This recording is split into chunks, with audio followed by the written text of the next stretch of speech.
What a throw by Patrick Mahomes. Tyrone Matthew with the big hit.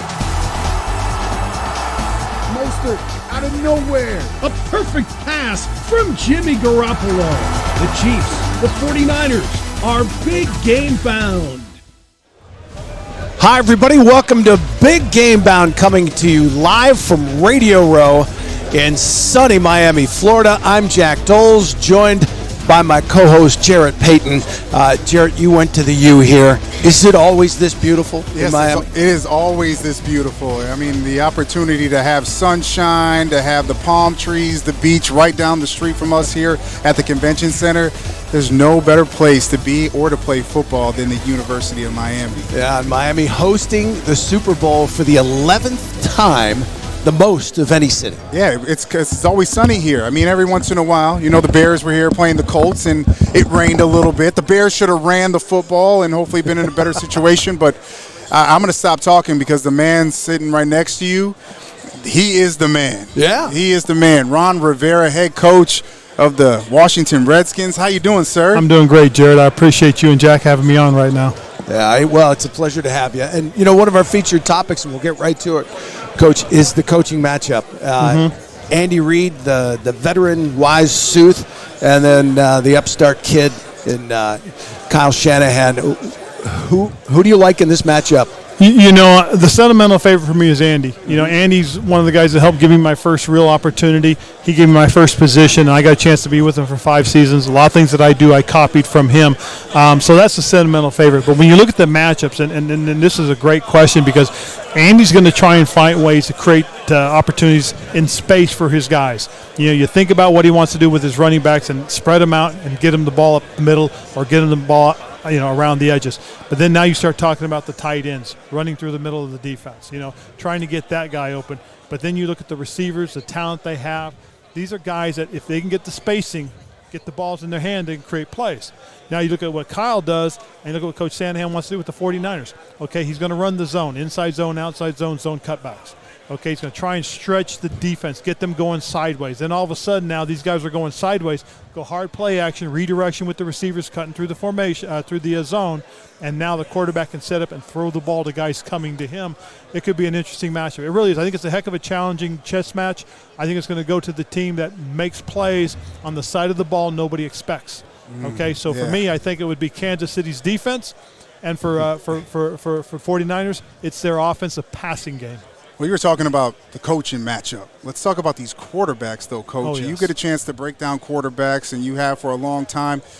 You look at the matchup, and then Patrick Mahomes, how special is he as a quarterback when you watch film on him and what he's doing with those dynamic playmakers? He's very special, but if you go back and you look at what happened last year in the AFC Championship game, and I studied this because some of the stuff Bill Belichick did, I'm trying to implement. I've tried to implement in Carolina.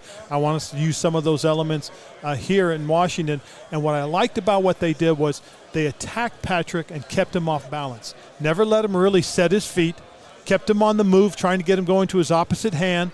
Okay, and they got physical with his receivers off the line. So, again, if you get Patrick moving where he can't settle in to throw the ball and be as accurate as he typically is, now he's got to make plays on the run. If he can never set his feet, okay, I don't think he's as accurate as he is when he does have those feet set. As far as when you look at the 49ers, again, if you get physical and take away the running game and force the ball in the hands of Garoppolo where he's got to sit there, get back there, read, I think it's a different game. So, again, to me, those two quarterbacks, I like what they do. If they're able to allow Patrick to set up and find his receivers, give those guys a chance to get the ball downfield, he's going to make plays happen downfield. As far as Jimmy Garoppolo is concerned, keep the pocket clean, allow him to step up into the throws off of that hard play action. That secondary level of deep digs coming in through the middle of the defense, that's where you'll see a lot of those things happening positive for them. When you're preparing for a Patrick Mahomes, do you keep some extra Rolaids on? Oh, I do, most certainly. Are you kidding? This is the thing everybody understands.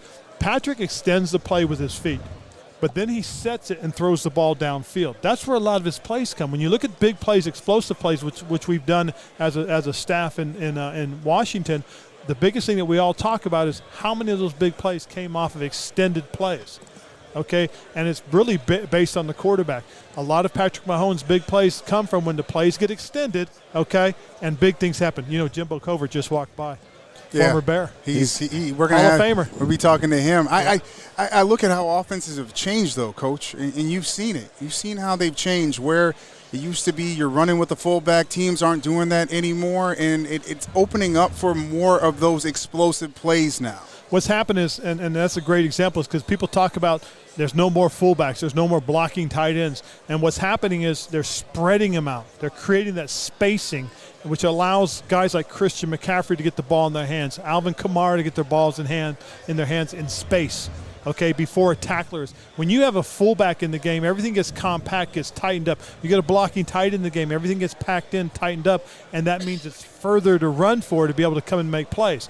But when you spread them out, they're spacing, okay, you're going to create natural lanes, which are already in play for a guy like that, like a Christian or a Tariq Hill. That's scary. All right, so with the offense is changing and these quarterbacks, everybody is mobile. So we're seeing these guys not only be able to sit in the pocket, throw the football, they're also using their legs to make plays. Lamar Jackson. How do you find balance there with not getting your quarterback hurt, where this is the new wave of quarterbacks we're seeing in the NFL? But see, you just said the most important, not getting hurt. Okay, for a while they're not going to get hurt. They're going to be able to take those hits. But those hits where? Hey, we're when I was in Carolina, we're a great example of what happens over time. Cam Newton took the punishment over time. So his 8th and 9th year, he's been hurt, and that's been tough. And that's what happens with these guys over a period of time. RG3 was having a solid career until he got hurt. And hopefully it doesn't happen, to Lamar. I mean, I really do. I mean it, because he's terrific for the game. But it's inevitable in this game. It's a physical game. Somebody's going to get hurt. Can that 49ers offensive line do to Kansas City what it did to Green Bay? They just dominated that They game. did. And the thing that has to happen again is because they've got the athletes in that front. I mean, their defense, their offensive line is athletic. They have a tendency to stretch things out. And the thing that, you've got to see Kansas City, they got to set edges. They can't allow them to continue to run sideways. Why? Because that just, and you know this from being a running back, it opens up the cutback lanes. And if those lanes open up, that's just too much to ask one guy to fill. Yeah, but what we saw in that Packer game, and we talked about it yesterday, was they attacked them inside zone first, downhill, then they spread them out. And I think that's what Shanahan has been able to do, is to mix up the run a little bit. You have to pick your poison, and when you have backs that can get back to those cutback lanes, it is dangerous. But see, and from watching it too, I didn't think they played enough 8-man fronts. When I'm looking at it, one of the things I always look for is where's that guy going to fit? And if they're fitting enough guys inside, there shouldn't be cutback lanes. There shouldn't be open huge creases. So again, who's making the mistake? Are they not playing the defense to give them an opportunity to win, or is somebody out of their gaps? I got to ask you before you go. I have to. Cam Newton, you talked about him. Dwayne Haskins, how you mentored Cam, you got Cam to where he was to be an MVP caliber. Do you see the same kind of attributes in Haskins? What I tell everybody, what I really like about what I saw from Dwayne was when he got his opportunity, when the game plans were for him, I loved the way he played the Detroit game, especially the fourth quarter when he had to get 2 scores to win the game. They had to kick a field goal to tie and then a field goal to win at the end. Both of those drives, he got them into position. They scored points, they won. And then having got a chance to meet him and talk to him and listen to him, here's a young man that I believe has got the skill set. Now it's about developing as a young man, developing as a young leader. And I said that in my opening press conference. I'd love to see him work on his leadership. It's amazing, man. Ron, I know we got to cut you loose, All right. but real quick, I just want to say thank you. My daughter Julie interned for Carolina last summer. Oh, really? And she said you were just fantastic. Okay. Anyway, Let me see, just so I can remember. So that's Julie right here on the Oh, left. yeah. But and she said you couldn't have been nicer to her. That's cool. And thank you for No, doing you're that. welcome. But good luck with the Redskins this year. You always looked out for me, man. I know. Always. I have a picture of you and my dad from a Dallas game, and you guys slapping hands while you're sitting on the bench, and I think about that all the time, how gracious you are. I have a really cool moment that if I can share real quick. So the first time my parents get to meet your dad, okay, was in Dallas. It was my rookie year. I introduced him to my mom. Your dad gives my mom a hug. She never forgot that. Your dad bought my father a beer. That's classic. My dad said something. He says, Gino, let's go have a beer. He took him into it and bought him a beer. And that was cool. That was really awesome. cool. So I'll never forget that. Well, much success for you on the horizon and to your family. We appreciate you for stopping by. All righty, guys. Thanks Thanks, you very Ron. much. Thank you very much. Ron Rivera, one of Enjoy. the best in the business, man, not only as a coach, but also as a person, as a man. I mean, that's the kind of coach you want to play for, Jack. And that's why I shared that story about my daughter. I just could not have been more impressed by the way he treated her. By the end of camp, he knew her name. I got to tell this story. So preseason game in Chicago, JB, Jack, I'm sitting there, I'm hanging out, and I'm on the sideline doing some live shots, and he comes and grabs me, and he goes, have you ever met Cam Newton? I said, nah, no, I haven't. He goes, come with me.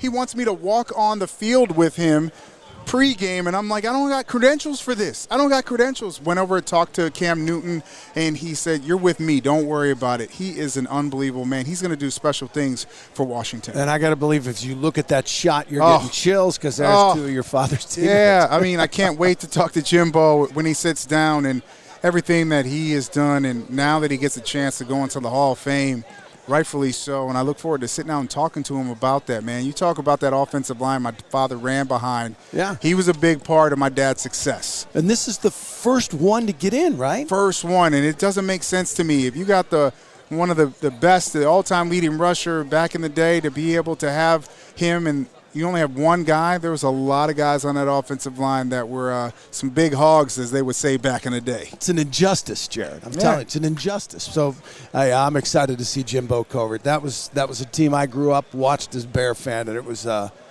amazing. And he's talking right now with Ron Rivera. So our two guests here on Big Game Bound, just chatting a little bit, giving each other a hug here on your screen, everybody, embracing, again, the deep love of the family. You can speak to it more, JP, but the Chicago Bears family, it's special. Yeah, when you talk about a founding franchise, man, that's what it's all about. I mean, it's a family. The Bears are family, and every time I see these guys, and the guy that's sitting down with us now, Jimbo Covert, one of the best when you talk about offensive linemen and everything that he was all about, probably even a greater man, but I'm going to tell you right now, man, congratulations. I called you. Thank you. The morning the news broke. You did. Jack, the morning news, I called Matt Suey, and I said, listen, man, can I please get Jimbo's number? And he goes, listen, Jared, call him right now. And you know Matt, hey, Jared, just call him right now. He would love to hear from you. And the fact that you picked up the phone and we had our conversation, and the first thing that I said to you was, I know how proud my dad is right now. Yeah. And you said the only thing that hurts is that he's not going to be here for mine. I was there for his, but Watch you put him in. Yeah, you know he's going to be there in spirit for you. And when we think about that offensive line you were a part of in Chicago, blocking for my dad, only one guy, it's you, that's going into the Hall. It seems like there should be a couple more from that group. Right. Yeah, I'd love to see Jay get his chance, and he deserves it. And it's just such a remarkable feeling. And I asked Matt to present me, and Matt said, he said to me, Jared, he said, I feel like this is the right thing because it would be like Walter and I both putting you in. That's awesome. So, yeah, it was pretty emotional. Oh, man, I just got chills thinking about it. And hold on real quick, Jack, before you say anything. If you know Matt, that's not he likes to be in the background. He does not want to be in the forefront. So for him to say yes, that is super, super special. Well, when I ask him, he goes, I don't know about that. I get pretty emotional. I can't do that stuff. I think you can do it. Come on. It's not a big deal. So, what's that phone call like? When I was in San Francisco, so it was 4 o'clock in the morning I got up for this thing. And then I don't know if you watched it live, but they were like, it was supposed to be on at 7. It was like 7:15, 7:20, and they didn't announce anything yet. And I'm like, if I got to wait for 3 hours to find out if I get in, I don't think I'm going to make it, because I was on pins and needles for a week. And but when you get that call, it's just you think you can remain composed, but you can't. I mean, it's just your whole life flashes in front of you in like 1 second. Your wife, your kids, your family, your parents, everybody, all your teammates. And it's pretty emotional. Was it always a dream and a goal? Because I've talked to a lot of guys that have gold jackets. Some of them say, I just love playing the game. It wasn't the dream to get to this point. I think a lot of guys dream about winning a Super Bowl or winning the big game, but isn't it hard to kind of fathom that you could be in the hall with like less than 400 people in there, that all the greats, and now that your name is going to be alongside the greats, how does that make you feel? You know what? That you never think about stuff like that, like when you're playing. And then a couple years after you're done playing and people are like, hey, you got a shot to get in the Hall of Fame, and you're like, yeah, maybe. And then 25 years goes by and nothing happens, you know, and you just think maybe it's never going to happen. And then when this centennial class happened, I think the dynamic changed, you know, because it wasn't just a normal 48 guys voting. It was this blue ribbon panel. So you have Belichick and Madden and Ron Wolf and Bill Puller, personnel guys, Ozzie Newsome, players. And I think then, you know, the dynamic changed, and I think that's one of the reasons I got in because of that, is because it's just different influences in the room, you know, and I think that was a good thing for me. That Bears championship team, you guys were rock stars. Even had your own music video. Yeah. When you look back on that year, I mean, really one of the all-time greatest teams. But that ride. Yeah, I mean, and I was just talking about it today. I mean, we had so many characters on that team. You know, you had all the defensive players. You had the Fridge. You know, you had Singletary. You had, you know, Hampton, Dent, McMichael. But Walter was the glue that held all that together. I mean, we don't go to the Super Bowl without him. I mean, and he was such a steadying influence on everybody. I mean, he treated, you know, a rookie or a first-round draft pick the same way, all his teammates. And he treated the fans that way, too.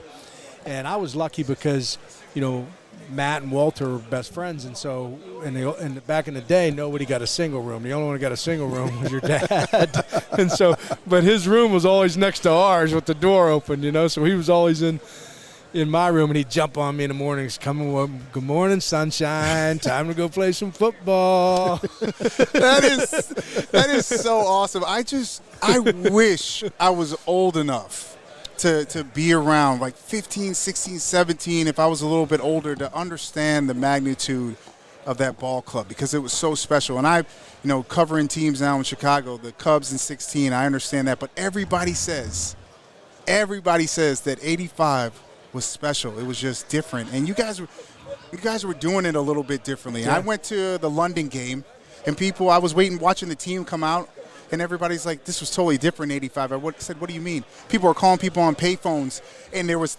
hundreds of thousands of people like sitting around waiting for you guys to get off with no internet, man. How crazy is it to think about the impact that not only you had in Chicago, but you had on the football world? Oh, yeah. I mean, we went to London, and we were like rock stars when we went over there to play. I mean, and it was funny because you go around and they'd say, you're these American footballers, you know, and they just fell in love with football. And the reason – and I firmly believe it.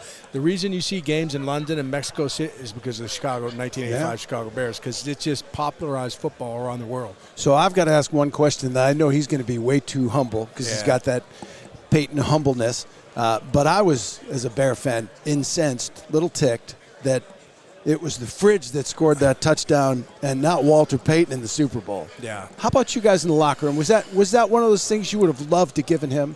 You know what? Here's the thing. I always tell people that, because Mike Ditka felt bad about it, you know, but nobody even thought about it, you know, because we didn't think it was that. I mean, if he would have said to us, like, I'm going to score a touchdown, we would have given it to him 100 times in a row. But nobody thought about it, and he would never say anything. Nope. But it meant the world to him, and he wouldn't say it. If he'd have just said something, you know. But, I mean, if you go back and look at that game, their idea was, I'm stopping Walter Payton, and he's not going to beat us. But you know what? We had, 10 other guys on offense, right? And I mean, that one play that Mack threw the long ball, I mean, from the end zone, a Willie caught, the whole defense goes with him. Yep. And he got the crap kicked out of him that game. I mean, he couldn't. I mean, they just had guys spying him. He had another guy, and because of him, everybody else scored. And and when afterwards, he was upset, and I felt horrible because I wouldn't even thought about it, And I went over and I hugged him. I said, "You know what, bro? We just won the Super Bowl."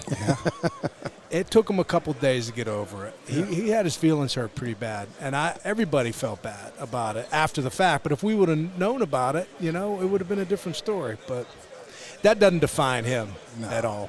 But it was kind of sad at the time. Jack, I'm glad you brought that up because everybody brings that up to me almost every single day when I see Bears fans, and I get it, I understand. But I do have a bone to pick because I want to get your take on this. Everybody talks about the Bears' 85 defense. I get it, rightfully so. But I feel like they forget to do their homework on how good your offense was. Yeah. Because of how good the defense was, the offense kind of gets left behind. But you guys, statistically, were really good as well. Oh, well, we led the league in rushing, led the league in time possession. We were second in the league in scoring, led the league in first downs. That makes your defense pretty good. Yeah. Now our stuff was, and when you would watch it from the sidelines, you would see guys running wide open down the middle of the field on our defense. But the quarterback was on his back because that pass rush, And so it was just they were so good, and they deserve all their credit. But I think the offense was pretty good too. All right, I want to get into a piece of business here. Jimbo Covert is. We had some help getting him. Gridiron Greats Assistance Fund. Mission is to assist dire need retired NFL players who were pioneers of the game with medical financial assistance. Great cause. Yeah. And talk about the need for that. It's Mike Ditka's deal, and he's the guy that pioneered all this stuff. And all we're trying to do is there's guys that played back in the 60s, 70s, early 80s, didn't make the kind of money they make today, obviously. People think you're a professional football player and you'd have all this money. It's not really the case. And then a lot of these guys have so many physical ailments and different problems that prevents them from working and things like that. So we just try to help them with their medical needs, financial needs, get their medications, go to their doctor's appointments, get transportation, just basic needs that people should have. And the league should take care of a lot of this stuff, but they don't. So we're going to fill in the gap, and it's Mike Ditka's, he's the guy behind it, and I just try to help out when I can. And, it's been a good run, and we're going to try to raise some money tonight again. Fantastic. A cigar party. This is JB Buno. The Wizard. Man, I'm sitting across the table from three legends in their respective fields, you guys. My goodness. Jimbo Covert, Jared Payton, Jack Doles. I'm the non-legend here at the table, JB Buno. Jimbo, before you get up, we want to get your opinion here on our featured topic of the day, which is the coaching matchup in the Super Bowl here.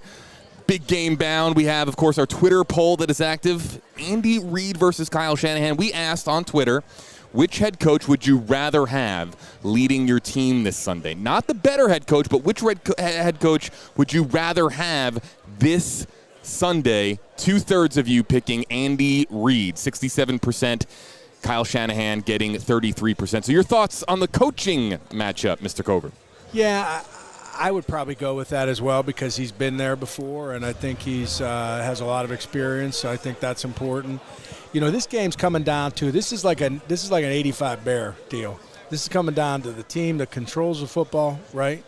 And the deal is that that running game in San Francisco, that thing gets cranked up. They're going to keep the best player on the field on the bench because they're going to run the football. And if they can run the football like they ran it in the championship game, it's going to be hard for Kansas City to do it. But on the flip side of that is, you get the best player on the field. That kid can score from anywhere. It's 24-0. He comes back and scores. I mean, I don't have a feeling for it. I don't know if it's going to be a high-scoring game, a low-scoring game. I don't have a feel for it. But I think San Francisco is the better overall team defensively and offensively. But you got Mahomes. So it's a different story. He must have been listening to Big Game Bound because that's what I've been saying all week.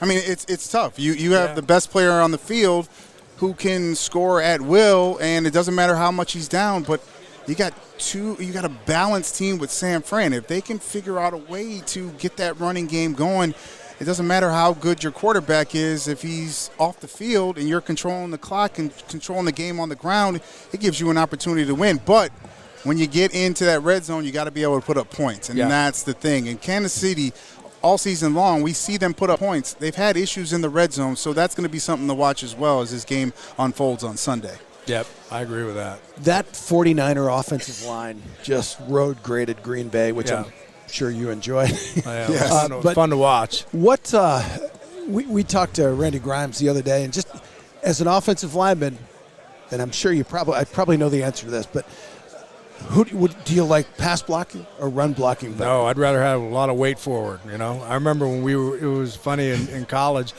We were beat South Carolina down there, and Danny threw like 6 touchdown passes. And then when he got hurt in the last thing, had separated his shoulder. So we were playing West Virginia in West Virginia, and my line coach Joe Moore goes, "Okay, boys, time to get a little weight forward, right?" We threw 6 passes. 1 was intercepted with our backup quarterback, and we still beat them by 17 points because the offensive line took over, and that's what you got to do. I mean, if you can win football games, you can control football games, and when you got to make first downs to win a football game, that's when your offensive line comes in. So, I mean, I love that. I mean, I love it. I love that offensive line. So I like that. So Chiefs 49ers, who has the best offensive line?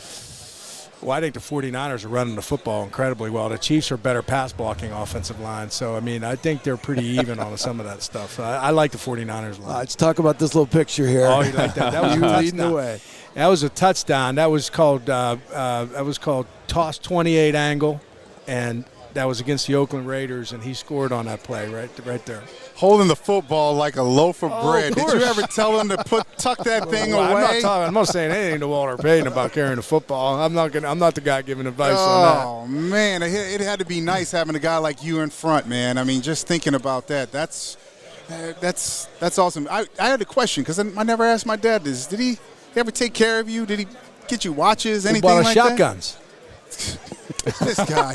That's the reason why. Wait a minute. I got a picture. You guys hear that? I hear Twitter calling. Wait. So this is a Twitter moment right here. What did Walter Payton get? He bought us shotguns. I got a picture of it right here because someone wanted to show it to me the other day. JB, it's going to freak you out a little bit more. Look at this. Look at this. Here, you know what? Can we show this to the? Let's show this to the camera right there. Right here it is, coming in. Here we go, coming in hot.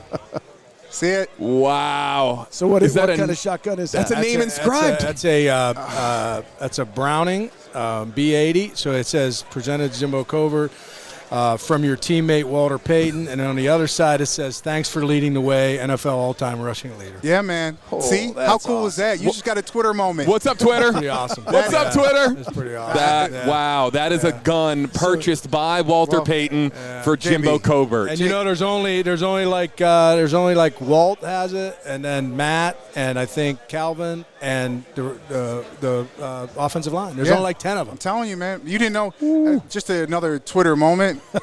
If you went into our house in South Barrington, Illinois, in my dad's office by the last glass door, if you would have pushed it and it opened up, my dad had a shooting gallery in the house. Oh, he had a shooting range in his house. In the house. Wow. We go over there and fire stuff all the time. And a symbolic gift, too, right? Symbolic in that it's protection, right? It's all about protection, the connection between the two of you. Yeah, so we went over there with a couple pistols and shot some stuff. It was fun, man. With the inscription, though, I mean, where do you keep that right now? Is that on a mantle? You know what? I had it on a mantle, and now it's in my house in storage, and I gotta, when I figure out what I'm gonna do with it, that's gonna have a place of prominence in there because I had it up on my mantle in another house, and then so I'll figure out some place good for that. You're awesome, man. We appreciate you, man. Thank you, Jimbo. Thanks so for much. having me. Congratulations. Jared, We'll love see you. See you on Saturday. Love you too, thanks. man. Yep, see you. Bye. Amazing, man. Amazing. We get stories here, big game bound, JB Buno getting a chance to have some Twitter content that he's going to be chopping up after the show. Let me punch myself up here, man. Kidding me? My God, that is a cool thing. I don't know if I've ever heard of that. Yeah, normally you hear like Rolexes, or you hear like some, you see people buying shoes and stuff, but I love the fact that you took that away from the gift, that it's protection and like thank you for blocking for me and everything. So when we see it online, when we see that running backs and playmakers gift things to their offensive line, that's not something that's recent. This is something going back for a very long time. Yeah, even myself, when I got a chance to play in the CFL, I took my offensive line every away trip. I took them out to dinner to make sure that they were okay, because those were the guys that were leading me, that were protecting me, getting me those 100-yard games. You got to show them love. Because if they don't protect you, right, you're going to get clobbered. So and then you're off the field, because then it looks like you don't know what you're doing. You take care of those guys that take care of you. Right. So how different is the dinner budget in the CFL compared to the NFL? Listen, Jack, it didn't matter. I was taking these guys for steaks. They were getting steaks. My bill was pretty high, but it made me feel good that they were having a good time. Plus, it gave us an opportunity to bond. And listening to Jimbo, it's not my dad. They lived, the room's the room. He would go in there and wake him up in the morning. There was a connection there with his offensive line. And now first team and second team? Nah, only first team's going out. Second team's got to wait and sit back and chill. That's too expensive. Had an interesting conversation with Kirk Cousins, and he talked about how it's almost like banking, where if you withdraw from guys, they're going to get tired of you withdrawing from them. But if you invest and you invest and you invest, then when you do make a withdrawal, then all of a sudden they're going to run through a roof for you. Yeah, you want them to. You want them to have that love for you, that they'll do anything. And only that, it's also, Jim McMahon probably did the exact same thing of making sure that he was protected, and it gives you an opportunity to be successful. And that's what I love, having those type of stories. Listen to Jimbo, man. He's an amazing man. I hope a couple more guys from that offensive line get a chance or get a nod, because it's only right. What up, JB? Yeah, hey, guys, I want to just go over to one of our Next Star team members. Of course, we're broadcasting for Next Star Nation, and we have a team of reporters here on the ground gathering content, telling great stories for all of our sites, apps, and social media platforms across the country. We're about to introduce you to one of them, Kaylin McMacklin, who has a bold prediction. Let's hear from Kaylin. Hey guys, Kaylin McMackin here from KSWB in San Diego, out in Miami covering Super Bowl 54 on behalf of Next Star Nation. My bold prediction for the Super Bowl is that Patrick Mahomes will have a big game against San Francisco. I'm predicting that he'll throw at least 300 yards, at least 3 touchdowns. I know he's been excellent in the postseason, 8 touchdowns, 0 picks. I think he has a far superior arm than Jimmy G. That being said, I realize that San Francisco has a killer defense. They're going to make him work for it, but I think that his arm and his athleticism will outweigh that. My other bold prediction is that J-Lo will absolutely crush the halftime show. Not really sure how bold of a prediction that is, because I think it's just fact at this point. Anyways, those are my predictions, guys. So I'll send things back to you. Wow. So 2 bold predictions. Wow. We're going to break these down now. Kaylin, thank you so much. Mahomes and then J-Lo. Guys. I'm going to start with the J-Lo thing. I think she may have some inside knowledge, because as we were at the live shot podium the other night, yes, they were rehearsing.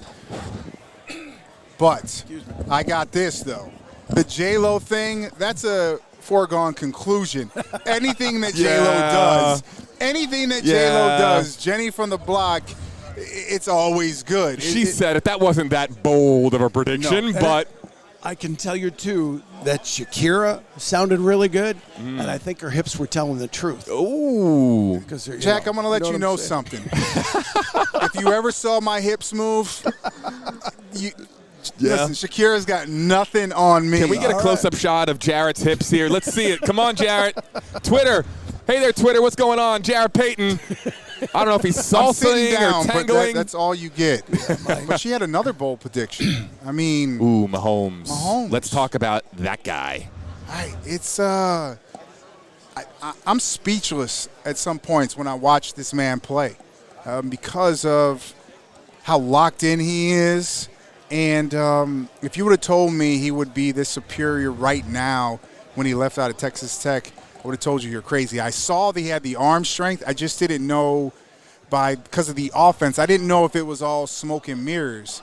It's not. It's about finding the right system, being put in the right situation, and being able to be mentored by, coaches like Andy Reid, who have this great offensive mind. And then if you put all that stuff together, Jack, man, this is what you get. You get this young man. Can I ask you guys a question?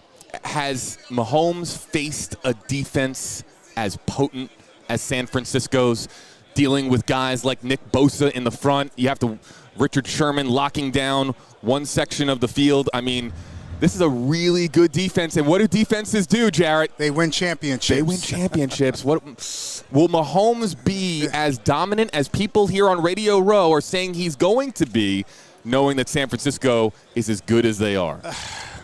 First, I want to say I don't think that prediction was bold enough, because how many times have we seen him throw for over 200 yards and 3 touchdowns in a quarter? Yeah. So if he can get away, I think he can do some magical things. But Yeah, this is a really good San Francisco defense. They've had 2 weeks to prepare. They're going to be dialed in. Jack, JB, I got an issue here, man. I got an issue. Yeah. People are not giving Jimmy Garoppolo enough credit, man. Here, I got the sound effects button. Can I hit that for you? Thank you. There you go. Everyone in San Francisco is applauding you right now. We're forgetting about this guy. I mean, right. There was at one point he was anointed after being around Brady and Belichick that he was his guy. And a lot of Bears fans in Chicago are upset because they wish that he was probably their quarterback right now. I mean, this young man has his mental awareness on the football field and what he has taken from his time in with the Patriots. Come on, man. We got to give this dude credit. Let's not fall into the trap, Jack, of just what happened in the NFC Championship game. This guy has been around, he's been consistent, and he knows the game of football. So a couple of things. First, that's partly Kyle Shanahan and that offensive line and Raheem Mostert's fault. Yes. Because they were so dominant. Why would you go away from it? But I'm losing track. Well, no, you're talking about how good that the offensive line has been, that they've taken away a little bit in the run game above what Jimmy has done all season long. All right, so the other point I was going to bring, and it's not a point, but it's a question for you. Early in the season, there was some chatter about Jimmy G, not a good practice player, and in the locker room didn't believe in him. When you hear that kind of stuff, your reaction? Well, it's about who's the source. That's what I want to know. Who's the source? Because if this is coming from beat writers and all these, I have to take that with a grain of salt. I'm in these locker rooms in Chicago, and my relationship with some of the players, I have better relationships than others, and some people that are upset because they maybe not have that relationship, they put stuff out there and they start to leak it a little bit. So I don't trust everything. Mm-hmm. But it's hard for me to believe that, Jack, when he comes from that place out there in New England where that's all they do is practice and try to win, and practice is probably harder than the games actually are.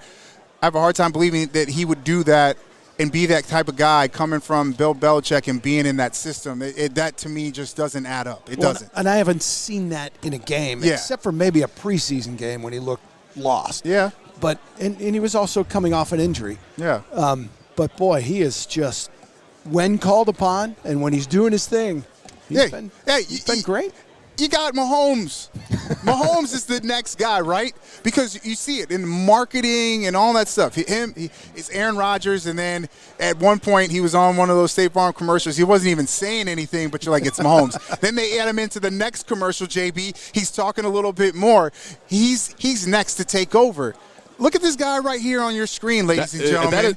Listen, the girls love this guy. They love him. The more FaceTime he gets, come on. He's next. Yeah, what was his line to Aaron Andrews? He said something baby, right? What was it? I forgot what man. it was. And now we're letting Twitter down because that's okay. that was all over Twitter. It's all good. Feels good, baby, right? Oh, no, I'm going to just. I just think that we're going to be looking at, I know we're focusing on Patrick Mahomes, and rightfully so, but let's not forget about Jimmy Garoppolo and how he kind of. There it was. What was it? Feels great, baby. Feels great. Feels great, baby. I mean, he said it more. He said it a little bit more, like, with his. He's far better looking than me, but feels great, baby. I can't do it like he did it because he's Jimmy Garoppolo. The matchup. 50 years for KC. Yeah. And then you look at the storied franchise of the 49ers and what they were able to do with Montana and Young and Rice and Craig, all that.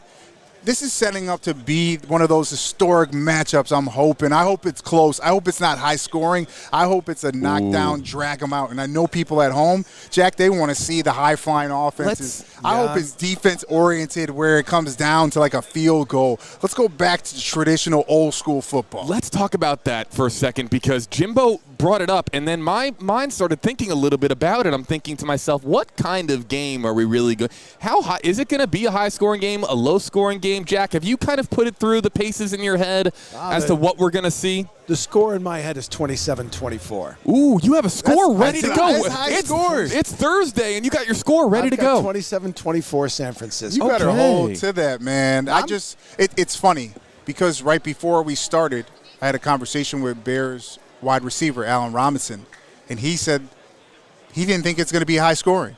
He thinks it's going to be a low scoring game. He's like, everybody else believes it's going to be high scoring. He goes, I just think that sometimes things change in these type of games, these big time games, and he could be right. And I'm hoping for some offense a little bit, but I want to see some run in the football.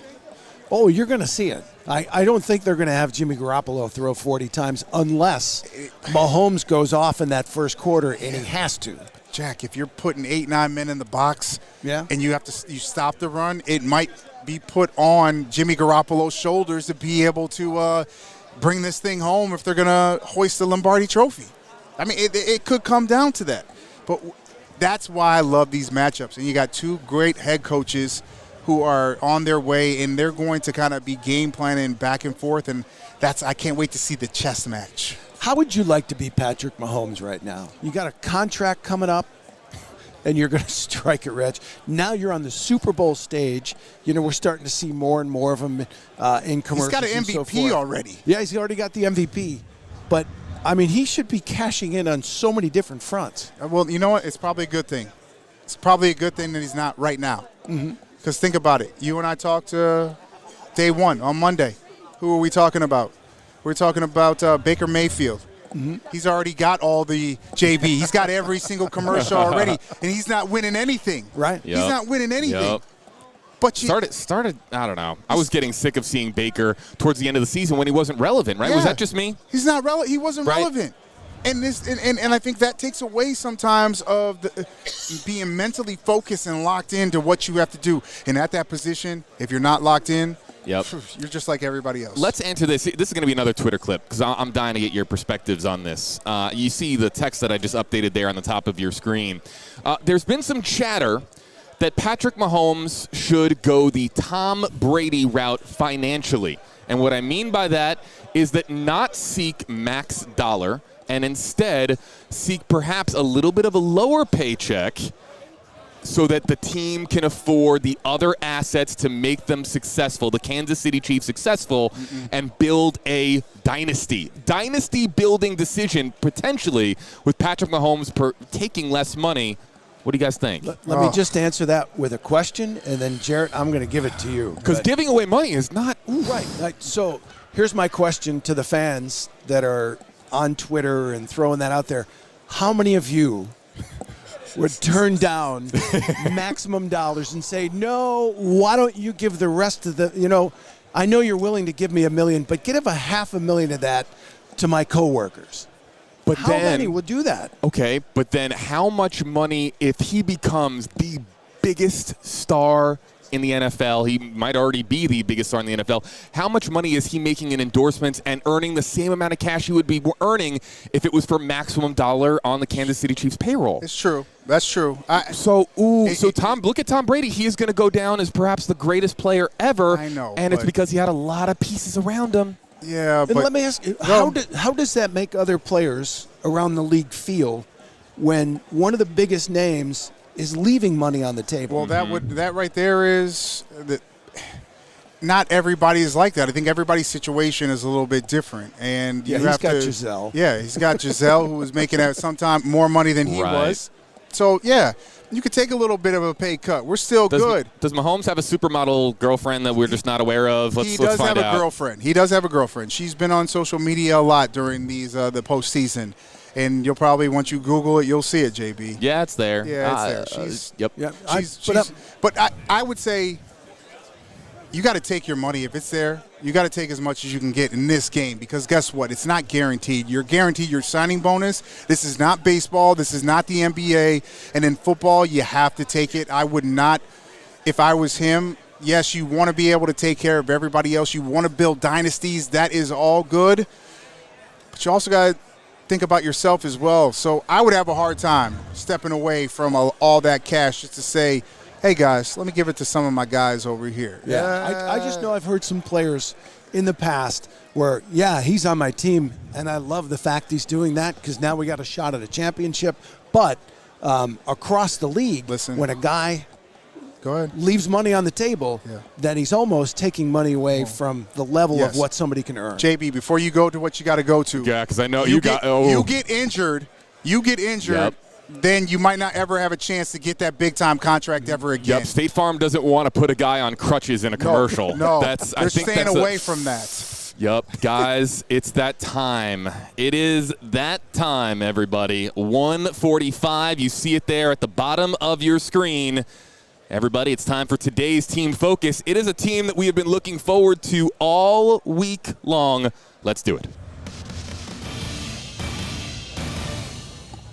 Chicago, it's the moment you've been waiting for here on Big Game Bound. I don't know if the goosebumps have already been started because we've had some spine-tingling moments here with Jarrett Payton all week long here on this show. Jack Doles, Jarrett Payton, I'm JB Buno. Today's Team Focus, Chicago Bears. Are you ready, everybody? Because Jarrett Payton's been waiting. I've been waiting. Guys, what does this team need to do to be successful? Is Mitchell Trubisky the guy going forward? Is Khalil Mack and that defense set, or do they need more pieces? What needs to happen in Chicago for the Bears to be the Bears? Hey, Jack. Jarrett Payton, Jack Doles, the floor is yours. Jack, when can I talk? Oh, go. All right, so where do we start from? One of the biggest needs, and let's start here because I've been here at Super Bowl and everybody's been talking about Mitchell Trubisky. Let's start there. I love Mitchell Trubisky as a quarterback. I feel like he's getting the raw end of the deal a little bit here. He does need to get better. He's got to be able to produce. His coaching staff also has to put him in a situation to be successful. This little minor surgery that we just heard about yesterday, probably a big reason why we didn't see him in these RPOs running the football as much early on in the season, and basically how defenses were playing them as well. They need to find a way to bring in a backup quarterback. Chase Daniel, love him to death, but they got to bring somebody in if through week 1 through week 5 we don't see the progression that you have a guy that can step in and you're not throwing away the season. They have to be able to do that. Money-wise, I'm not sure how they're trying to figure out the whole entire math of all that, but they got to. And the guy sitting with us right now, come so now we have two sons of NFL royal. Jack, you have a hard job. What am I doing here? Don't put my dad in the class of Walter Payton, yes, okay? yes. Sorry. I'm sorry. Negative Ghost Rider feels really good and cool. I got it. It is a cool day. He ain't day. Freaking Walter Payton. I'm just telling you, all right? It is a cool day Sims, here on Big Chris Game Bound. Sims is sitting down with us right now, and we're talking football. I got to get your take. Yeah. We're talking about the Bears, my team, Mitchell Trubisky. Sure. Talk about what he needs to do to get better, and also does this team need to bring in another backup quarterback that could challenge it and push him? And if he doesn't get things going through week 5, maybe make that change. 100%. Got to bring it in. I mean, hey, listen, there's no free passes in football, as you know. I was under a coach in John Gruden where we brought in like 10 quarterbacks every offseason. I mean, he would do that to Rich Gannon, and Rich Gannon was the MVP of football. So I do believe in that. 1, 2, why would you want to risk your team on just one guy, right? And to me, hey, Chase Daniel, I know he had a few moments and stuff like that, but I think they need to upgrade as far as the backup quarterback. And then as far as Trubisky goes, to me the biggest thing with Trubisky, first off, I don't love the offense in Chicago. Like, I'm sure you guys have said this too, the identity of the offense, right? I like Nagy and a lot of the plays he has and things like that, but there's no rhyme or reason to what they do sometimes. I think that's what frustrates me, right? Where I just go, okay, it looks like they're just calling plays where we can sit down and watch film of Kyle Shanahan in San Francisco, and I go, look, he did this to set up that. He's got this to keep you off of that. He's done this, and now he has a play that looks like that, and now it screws you over, and it's something else. So Mitchell Trubisky not afforded those luxuries, but he's got to be a more consistent thrower of the football. There's too many slam dunk. That should be an NFL completion for 12 yards or 15 yards, and the ball goes in some crazy direction. And the biggest thing, he's got the talent to do it, but Mechanically at times, my biggest issue with him is this. If you're standing on a clock, right, and you want to throw the ball at 12 o'clock, you're right in the middle of the clock, you want to throw the ball at 12 o'clock, your foot can't go to 9 o'clock when you want to throw to 12 o'clock. The ball's not going to go to 12 o'clock if you're stepping at 9 o'clock. And that's one repeated thing I see from him consistently. He's just got to clean up some of that stuff and be more consistent that way. And in this noon day and age offenses that we see in the NFL, especially in this game on Sunday, you got 2 tight ends that are amazing, that they change the landscape of how defenses have to play. The Bears need to find a tight end. In this offense, if they're going to keep this offense running with Matt Nagy, they have to find a tight end that can take up the middle of the field and be a security blanket for Mitchell Trubisky. I agree with that, too. I mean, fullback, I think you could add that into the part of the offense, too. With a guy like Trubisky who's, a good athlete, you see what Shanahan does. He's got a fullback and a tight end on the field a lot. And it's a comfort zone for the quarterback. The play-action pass is a comfort zone for the quarterback. The bootlegs and things like that I know Mitchell Trubisky is very talented with and athletic, that's another thing. Yeah, I definitely look at that. But to your point with the tight end, it is for like any quarterback. I know when I played with good tight ends are those guys where, oh crap, nothing's open, nobody's there. All right, he's covered, but he's gigantic, and I can put it in a spot where maybe he can get it and nobody else, right? They can kind of get you out of jail, like the get-out-of-jail-free card, like Brady to Gronkowski all those years and things like that. So I do think that's a very valid point and a part of their offense that's missing. How much did the Bears miss Jordan Howard last year? No. And did the running game issues stem from Trubisky's ineffectiveness? Well, if you're going to run these RPOs and you're going to have some type of threat that you're going to not only give it, but the quarterback's going to run, I think that's an issue as well. But you got to have that threat to be able to keep these defenses on their heels and how they prepare in those short weeks. The offensive line, to me, has to get better. They have money invested, especially at the tackles positions, and it's a lot of money. Those guys have to play better.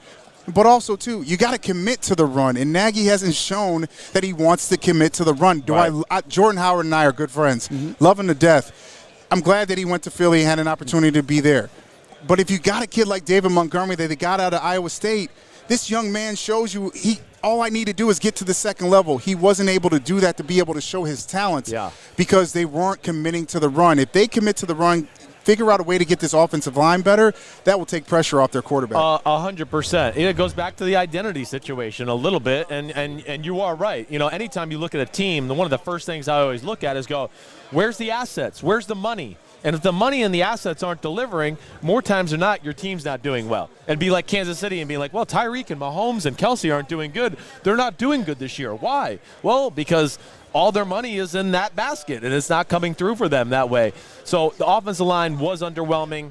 Yes, there is no dedication to the run game that way in Chicago, and that is disappointing to me too. You're right. That's something that has to improve. There was another point I was going to make off of that, and I forgot what it is now. That's all good because I want to switch over to the defensive side. Right. Because we did see after Akeem Hicks went down in that in the Raiders game over in London, how big of an asset he was to this Bears defense. And you start to see as well, Khalil Mack was getting all hit the by attention. all the attention. Right.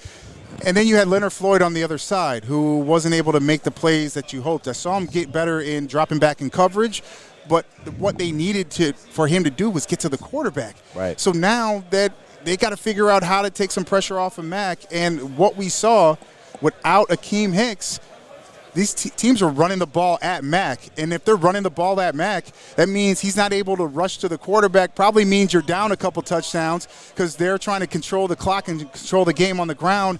And Mack, he's not effective that way when he's trying to stop the run. No, he's not. And, Mack still had a really good year. Like, I think if we all sat down and watched film in Chicago, the stats don't always tell the full picture of defensive players. I mean, hey, Aaron Donald, I don't give a damn what his stats are. It's the amount of plays where I always say the F up the play stat where, okay, he didn't get a tackle or a sack, but he blew up the play in the backfield, right? And the runner had to run somewhere else and somebody else got the tackle. Khalil Mack still did that a whole lot. But to your point, you're right. There was nobody to worry about. Team's game plan for Chicago with a lackluster offense, right? The first thing you're going to do is go, okay, wait, we evaluated the team. All right, now what about them can beat us or screw up our game plan? Oh, that's right. Number 52 on the edge can. Let's keep 2 tight ends over there, a tight end and a tackle over there. Let's chip them with the running back. Let's slide the protection that way. And yes, to you, what your guy's saying is no Akeem Hicks, where again, that's another valid point of guys that don't get attention because they don't get a lot of sacks, like screw sacks, all right? It's such an overrated thing at time where I'm just like, it doesn't mean it. Akeem Hicks is one of the best defensive players in football, and to have him missing in the middle of that defense was huge. So hindsight's 2020. Yeah. Now we've seen Mac for 2 years. The Bears gave up a ton of assets to get him. Would you make that trade again? I would. I feel like they were a team that was really just missing that type of football player. I got no problem with that decision when you go all in for a player where you go, this is a generational guy that I think can take our team over the top. You need those type of guys. You know, it's a little bit, this is where I wanted to go. You got to have some bread and butter about your team. This is where I wanted to make the point before. Like, something to defend to where the defense or the offense, when you're game planning, goes, ooh, we have to put all our eggs into that. Like, we're playing the 49ers. We have to stop the run. And then what does Shanahan do when you start trying to stop the run? Whoa, it's a play action or a reverse or a toss reverse to the running back or whatever. But that's because he's got an identity and something to do. And I think that's probably why they went with Khalil Mack and tried to force offense's hands that way a little bit. Were you talking about Shanahan? Right. He has all that stuff. Yes. Matt Nagy, first year, offense wasn't – it was okay. You started to see them progress from the John Fox era, but still, Coach of the Year, high accolades, second year, not so well. How much is this for Chicago fans who are like, what's going on with this offense to say that, man, Matt Nagy is still a young play caller and a head coach? He is. I think that's like a rational – thought that we all lose sight of as media members and fans. We're like, it's year 2. Why aren't we the best team in football? I don't get it. And it's just not that easy. You're right. He is learning on the job. And I think the big thing is where, you know, again, if I got back to the Matt Nagy thing, I like a lot of the things he does leadership-wise. He seems like a good communicator. It seems like the team likes him. You guys would know better than me. Yes. But even Mitchell Trubisky, who's having tough times, seems to really love Matt Nagy. I mean, I don't think it's fake all the time. I know he's got to say the right thing. But to where, like, the special offensive coordinators to me are different than Nagy, where I said Nagy is kind of like a Rolodex of plays. Like, oh, I like this play. Oh, I like this play. Oh, I like this play. And I understand his plays probably have answers for a lot of coverages and things like that, but what like makes Sean Payton and Josh McDaniels and Kyle Shanahan especially, Kyle's one of my best friends in the world. I went to school with him. They attack defensive schemes. And if they can get you in a formation where they know the defense you're going to play, they attack the rules within that scheme. To now, you know, the guy comes over to the sideline. He's like, Coach, if you told me if they do this, I'm supposed to do that. They're doing this, but there's a little wrinkle, and now I don't know what the hell to do, right? Off of that, that's where they really screw with defenses. And that's where I would probably say I don't see that a lot in Chicago. Saw it at a few moments, but not consistently through the year. All right, so I have one question for both of you guys. Chicago has this identity for defense and running backs. And how important is it for Chicago, especially at Soldier Field, to have a defense that can make big plays, knock people down, punch them in the face, just to get that crowd going? This is where Bears fans were sipping the Kool-Aid, and I was a part of it, covering this team in 18. All the turnovers they created, we started to see this going, holy cow. But I knew that it would drop off a little bit, not as much as it did. I mean, you were hoping that they could do that and keep it going. And to me, if you can't do that, most of the time this team was down. They were trying to figure out ways. They were trying to stop the run, and teams were running on them without Akeem Hicks and being able to stop up front. But the turnovers, they got to start getting back to creating turnovers. And Vic Fangio, when he was there, that's what we saw. Yeah. They were all about that. Chuck Pagano came in. Chuck didn't do a bad job. Chuck's one of my best friends. I love him to death. He's still got to figure out his guys as well. Defense, I think they're going to be okay. They need to get a new-minded offense, and Matt Nagy might have to change his scheme up just a little bit if they want to be successful. I mean, I'm going to echo some of the things Jared said there. I don't look at the defense and think there's any problems. Mm-hmm. Defense is still one of the best in football. Defense is going to bend and break every now and then when it's on the field every fourth play. Like, oh, okay, we made a great stop. Oh, it's 4 plays, we're back on? Oh, it's 4 plays, we're back on again? I don't care who you are. I mean, you get the 85 Bears out there. You have to play like that for 7-8 weeks in a row with no offensive help, no offensive chewing up the clock and things like that. Man, it's just gonna be tough sledding. It's too hard to play that way. And to your point, in Chicago with defense and all that, yeah, you gotta be. I like that formula in Chicago. First off, you're playing by the lake in November and December. To think you're just gonna have a high-flying offense throwing in a 40-mile-per-hour wind day that's like 20 degrees out? No. Grow that damn grass long. Make the game slow. You got big dudes. Play physical. That's what you can depend on no matter what the weather is, right? And to me, that's where it is important for Chicago. It'll accentuate their home field advantage. Which high school you played against had the longest grass? Probably Hersey High School. They were trying to stop me. It didn't slow me down, though. I know when I was in Tampa and we came up and played Chicago one year, Tampa, we were small and fast. And Chicago was big and slow. And I remember Joey Galloway and Cadillac Williams getting on the field and being like, man, I'm slow on this field. What the hell's up with the grass? And I remember I went there with Tennessee once, too. We had CJ2K, and he was saying the same thing. Like, damn, this is a slow track. I feel like I can't turn the corner on these guys. And I was like, yeah, they did that deliberately, so you couldn't turn the corner. Probably forgot to turn the sprinklers off, too. JB Buno. Did somebody say Tampa? Yeah. No, we're not going to talk about the Bucks. Chris, we've been talking about the Bucks a little bit. That's where I'm from, WFLA. Tampa, shout out. Hey, Tampa. We got to say farewell to Chris here momentarily, but before we do, our featured topic of the day, talking the coaching matchup here in the Super Bowl. One of the things that I thought was kind of interesting is that we have, of course, the veteran in Andy Reid, the young, relatively young Kyle Shanahan. Yeah, but he's young. It's old school, right? Yeah, old school versus new school, but it's the older guy that's the new schools, kind of, so to speak, and the young guy who's doing it the old school way with the power running game. Right. Your thoughts about the coaching matchup and your thoughts about the game before we have to say farewell. Yeah, cool. I mean, first off, they're both cutting edge in the offensive side of the ball. And with like 2 weeks off, like Shanahan, Reed, I mean, they're scary. I mean, because they're just fearless. They're not like, oh, I've never seen this play before, I'm afraid to run it. They know their knowledges. They know their knowledge. They know their defense. And they're not afraid to drop a play in the sand and be like, nobody's ever done this before, but we're going to do it. And that's what's scary about both of them. For me, Shanahan's the most creative game planner in football, and it is unique because he does it through the run game, and he's all about the pass game. So there, hey, listen, I don't know if I look at any advantage there. If you just went strictly offense, I am going to say I think Kyle Shanahan has a slight advantage over Andy Reid. If you took me into the whole coaching staff, I like Spagnuolo better than Robert Saleh. I might take Taub in Kansas City over Hightower. And so, like, the total staff, maybe I give the edge to Kansas City. As far as Reid to Shanahan, I think I'm going to give Shanahan the edge. What's more egregious? Jimmy Garoppolo being overshadowed by Patrick Mahomes in this game, or Kyle Shanahan being overshadowed by Andy Reid? What do you think? I think what's more like as far as you just want to know what do I think?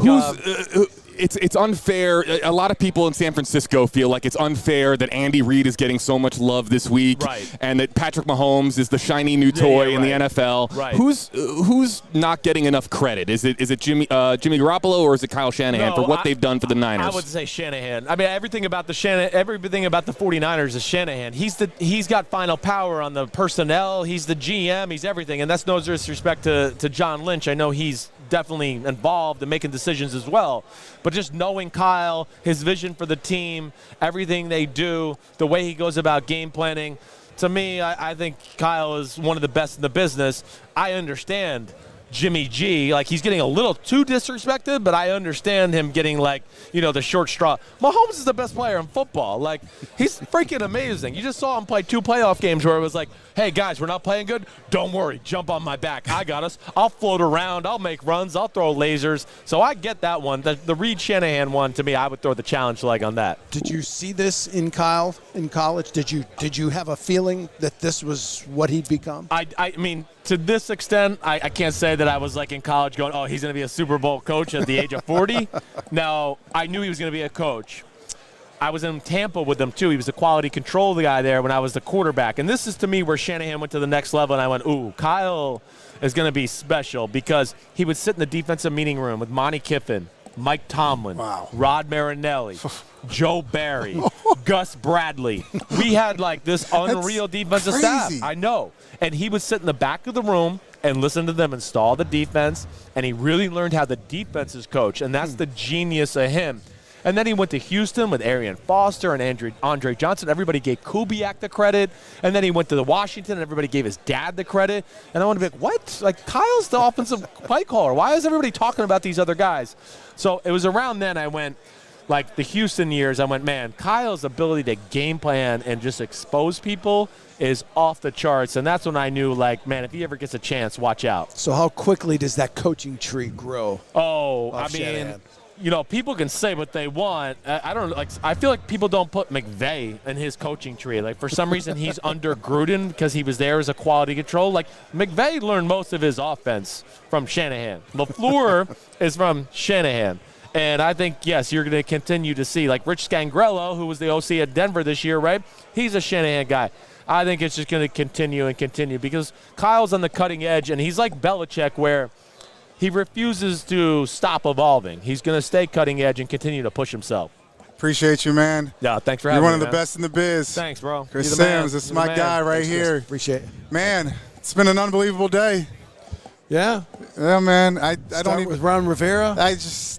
This has been one of the coolest experiences of my life, man. This is awesome. And you've had some cool experiences. Yeah. Chris Sims, everybody. Because from the moment that I had the opportunity to be a part of this and got word that I could be a part of this, meeting you through, far away and doing what we were doing through when I was at WGN and doing the show with you, and then meeting JB on a conference webcast and not really knowing how we were all going to fit together. Man, it's been perfect. You want to know how perfect it is? It's been perfect. Here's what I thought about. Hello, Twitter again. JP, JD, and JB. Man, this is a great squad here. That's all you Big need, Game man. Bound for Next Star Nation. I'm loving it. You guys having a good time? Yeah, man. It's been awesome. I just want to say, Jared, it has been fantastic getting to know you and sharing this hour. Look at this. There's the goosebumps. I got the goosebumps, man, as soon as he said it. Because, man, JB knows I'm going to bring the energy, and then I'm going to bring the flair, and you're going to bring the knowledge. You're going to hold it down. I need somebody to drive the ship while I just kind of sit back and relax and talk. You know what I mean? As a football fan, one day I'm sitting here between a Peyton and a Sanders, and now I'm between a Peyton and Jimbo Covert. And it's Peyton and Sims. Say, wow. Hey, man. That's what it's about, man. Yeah, the energy's been great. JB, love you, man. Hey, You're the wizard. A lot of love, you guys. And we have a really awesome show tomorrow. It's so awesome, we don't even know who's going to be on it yet exactly.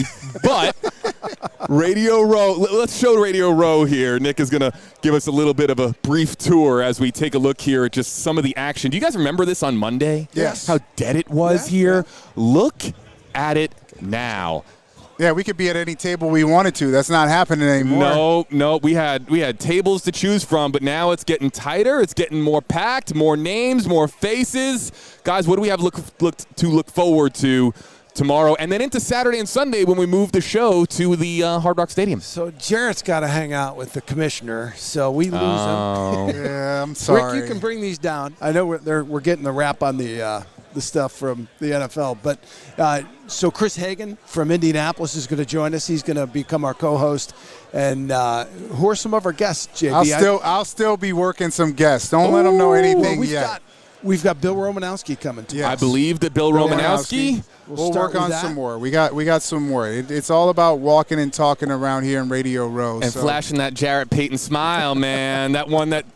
the motivational tweeter of the year right here, you guys. Hey, JB, if you don't follow me on Twitter, we're going to have some issues, man. You better press the follow button right now. Ooh, I got to follow. This gentleman gets to hand out the NFL Man of the Year award. I'm going to be looking for you. You will. Saturday, you'll see me on stage. I feel like I know that guy. Who is this guy? I know this guy. I'll be dressed a little bit differently. You won't be in a cutoff shirt. It'll actually be in a suit and tie. So do you get a vote on that? My mom gets the vote for the family. So, and there's about 9 or 10 other people that vote as well from the NFL. So it should be an amazing time, and whoever's going to win is going to be very deserving of the award. How blown away are you when you get to see what these players around the league are doing. I sat and talked with my mom last night on the phone, and she just said this year of seeing some of the guys and how much work they're actually putting in their communities, it says something, and that my dad's name is attached to that, and that the NFL wants to keep,